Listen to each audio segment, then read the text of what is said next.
Next question ہے، بعض بزرگوں کا دعویٰ ہے کہ درود شریف کی کثرت کرنے والے کا کفن مرنے کے بعد بھی میلا نہیں ہوتا، اگر یہ بات درست ہے تو روزانہ کتنی مرتبہ پڑھنے سے یہ فضیلت حاصل ہو سکتی ہے؟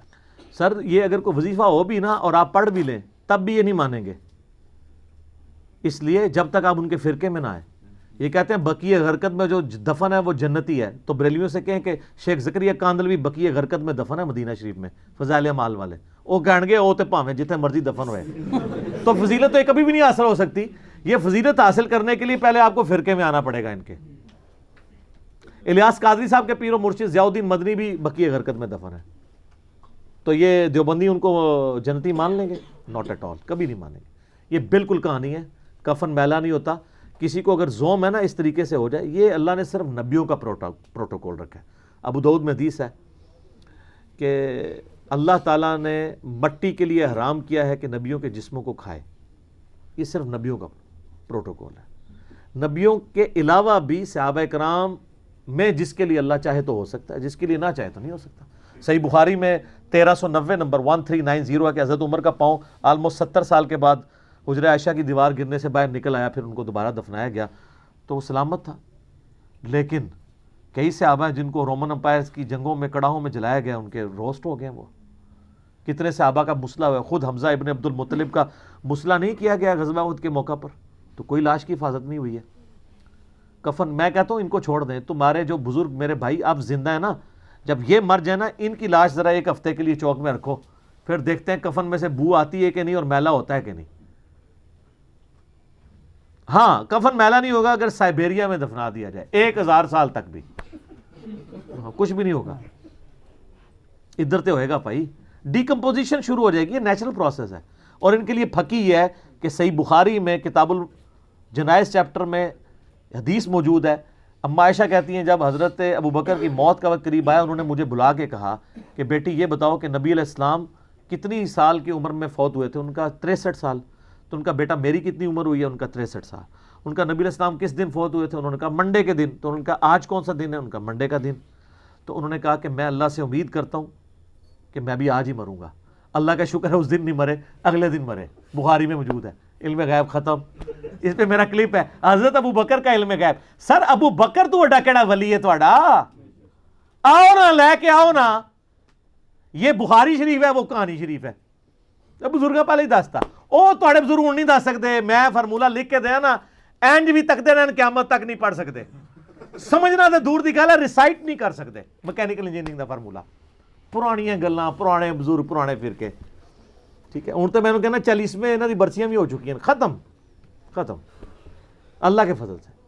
کفن میلا نہیں ہوتا، انج نہیں۔ اچھا اسی بخاری کی حدیث میں آگے موجود ہے کہ سیدہ عائشہ نے جب کہا نا میں آپ کے لیے کفن ارینجمنٹ کرتی ہوں، تو انہوں نے کہا نہیں مجھے میرے انہی کپڑوں میں دفنانا، کفن تو زندہ بندے کی ضرورت ہے، مردہ کا کفن تو پیپ اور یہ گلی سڑی ہڈیوں کا حصہ ہی بننا ہے۔ تو حضرت عائشہ نے کہا کہ حضرت آپ نے اپنی گستاخی کر دی ہے۔ یہ کہہ دیں گے حضرت ابوبکر نے عاجزی کی، بالکل عاجزی کی، میں بھی مانتا ہوں، میرا عقیدہ ہے کہ ان کا جسم سلامت ہوگا، لیکن انہوں نے امت کو یہ عقیدہ بتا دیا کہ کفن میلا نہیں ہوتا، عقیدہ غلط ہے، جس کو اللہ تعالیٰ چاہے گا اس کو۔ اور پھر دوسرا اس کفن کی تو آپ کو ضرورت نہیں ہے، جنتی کفن، ٹھیک ہے۔ صحابہ کرام کے ساتھ کیا کچھ نہیں ہوا، لیکن وہ اللہ کی جنتوں میں ہے۔ سر ایک ایک قبر میں کتنے کتنے مردے دفنائے گئے ہیں غزوہ احد کے موقع پر، یرموک میں، قادسیہ میں۔ ٹائم ہی نہیں تھا اتنا کہ علیحدہ قبریں کھودی جائیں، قبروں لاش پہ لاش رکھی گئی علیحدہ۔ ان بیچاروں کو مزار کیا ملنے ہیں، ان کی تو قبریں ہی نہیں پتہ، گمنامی میں مر گئے ہیں۔ کہنا جی بزرگاں دی قبریں تے رش ہوندا ہے۔ تو پھر میں یہ پوچھتا ہوں کہ قرآن حکیم میں جن 25 انبیاء کے نام آئے ہیں، یہ 25 مزار ذرا مجھے نکال کے ثابت کریں جن کے مزارات کا ایڈریس ہی معلوم نہیں ہے، تو وہاں رش تو نہیں ہوگا۔ تو کیا وہ مقبول بارگاہ نہیں تھے؟ کہتے ہیں مزارات میں رش ہے، اللہ نے لوگوں کے دلوں میں ان کی محبت ڈالی ہے۔ تو گرو نانک کے مزار پہ جو رش ہے وہ کس نے ڈالی ہے؟ ختم۔ رائے ونڈ میں جو اتنا بندہ جمع ہوتا ہے وہ کس نے ڈالی ہے؟ اور ملتان میں جمع ہوتا ہے، رائے ونڈ والوں سے پوچھیں کہ ادھر کس نے ڈالی ہے؟ اور جو غلامت قادیانی دجال کے ماننے والے ہیں، ان کا ہر سال اجتماع ہوتا ہے انگلینڈ میں، وہ کہتے ہیں مسلمہ کذاب تو دیکھیں تھا, ختم ہو گیا, اس کا کوئی فالوور نہیں ہے, ہمارے فالوورز تو دن بدن بڑے ہیں, اللہ نے محبت ڈالی ہے. سام ہن محبتاں تسی اپنی انج نہیں ہوندا سر. ہاں محبت اس کی اللہ نے دل میں ڈالی ہے جس سے سارے محبت کرتے ہیں, ورنہ تو بریلیوں کے بزرگوں سے دیوبندی تو نہیں محبت کرتے. ہاں امام بخاری امام مسلم سے بریلوی دیوبندی اہل حدیث کیا محبت نہیں کرتے؟ شیعہ میں بغض تھا تو میں نے وہ سارے ان کے جوابات دیے کہ تم لوگ ان کو ناسبی سمجھتے ہو. وہ تو مولا علی کی شان میں وہ حدیثیں لے کے آئے ہیں کہ جو آج بھی سنی اپنے ممبروں سے بیان نہیں کر سکتے, تو میں نے ثابت کیا ہے. اس پہ میرے کئی کلپس ہیں. تو یہ ساری کہانیاں ہیں, کوئی کفن وغیرہ والا معاملہ نہیں ہے. اگر کسی کو زوم ہے تو اندر تو چھوڑ دو, باہر رکھ کے ذرا بچا کے بتاؤ, کچھ بھی نہیں ہوگا. وہ کس کو اللہ پروٹوکول دے دے, اور جس کو پروٹوکول نہ ملے یہ اس کے بزرگ نہ ہونے کی دلیل بھی نہیں ہے, کیونکہ اللہ نے کہیں یہ وعدہ نہیں کیا.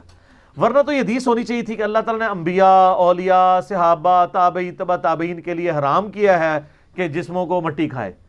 یہ حدیث تو صرف ان اللہ حرم علی الارض ان تاکل اجساد الانبیاء, تو آڈا ہوتا تسی نال آندے ہوندے کہ ول اولیاء تے ول پاندے پتہ نہیں کنے ول اور پا چھڑتے. کہانی ختم ہو گئی, کہانی ختم ہو گئی. اگے ٹرو.